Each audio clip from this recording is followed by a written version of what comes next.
أعوذ بالله السميع العليم من الشيطان الرجيم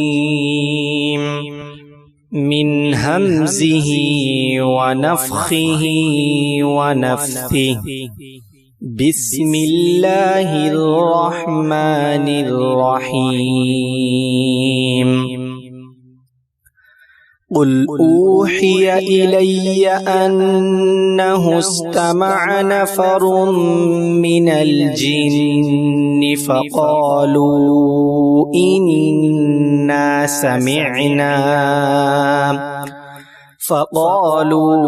إنا سمعنا قرآنا عجبا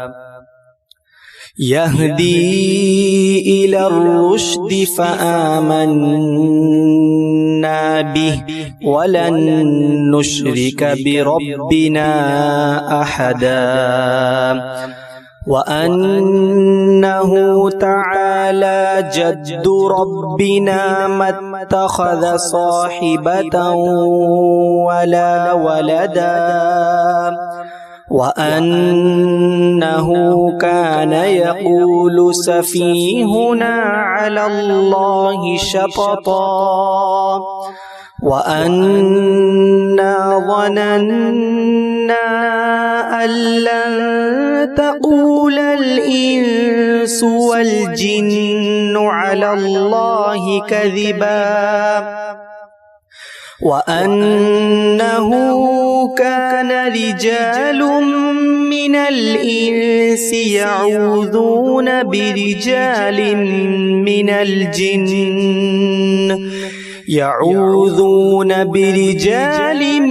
من الجن فزادوهم رهقا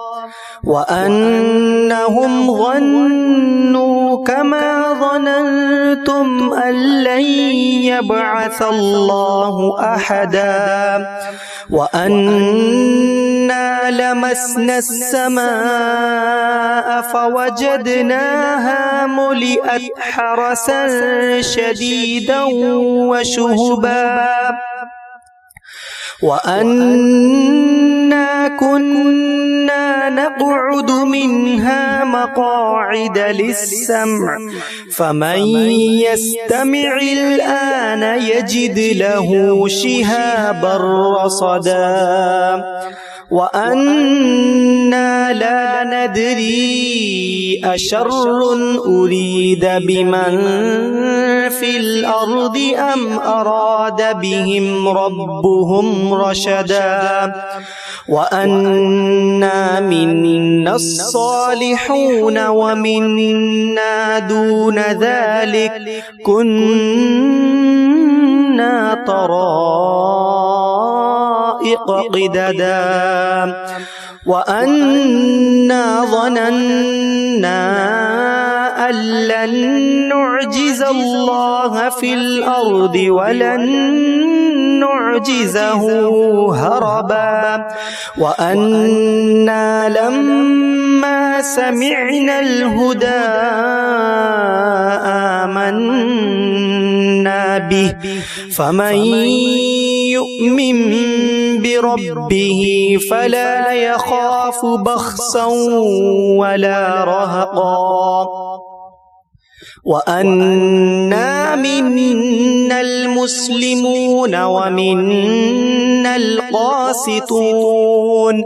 فمن أسلم فأولئك تحروا رشدا وأما القاسطون فكانوا لجهنم حطبا والذي استقاموا على الطريقة لأسقيناهم ماء غدقا لنفتنهم فيه ومن يعرض عن ذكر ربه يسلكه عذابا صعدا وأن المساجد لله فلا تدعوا مع الله أحدا وأنه لما قام عبد الله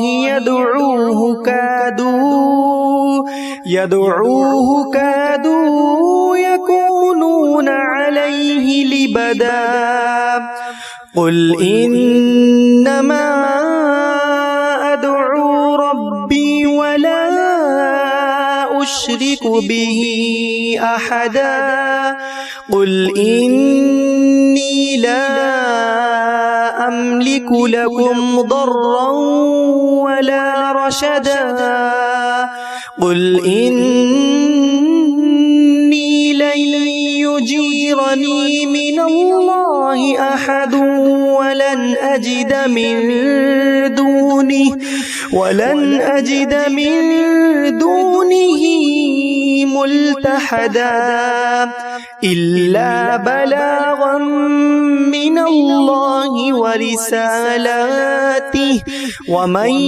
يعص الله ورسوله فإن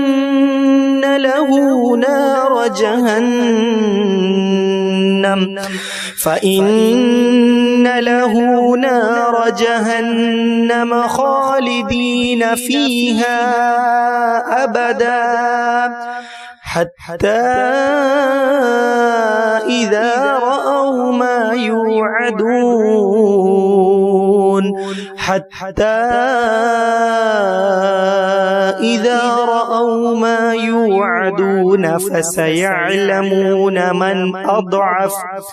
فسيعلمون من أضعف ناصرا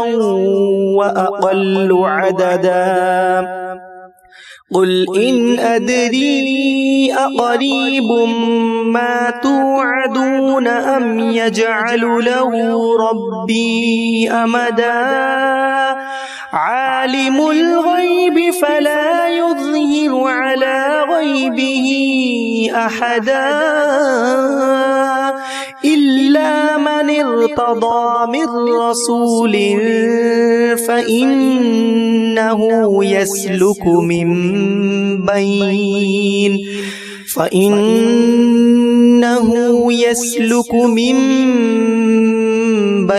يديه ومن خلفه رصدا ليعلم أن قد أبلغوا رسالات ربهم وأحاط بما لديهم وأحصى كل شيء عددا تبارك الذي نزل الفرقان على عبده ليكون للعالمين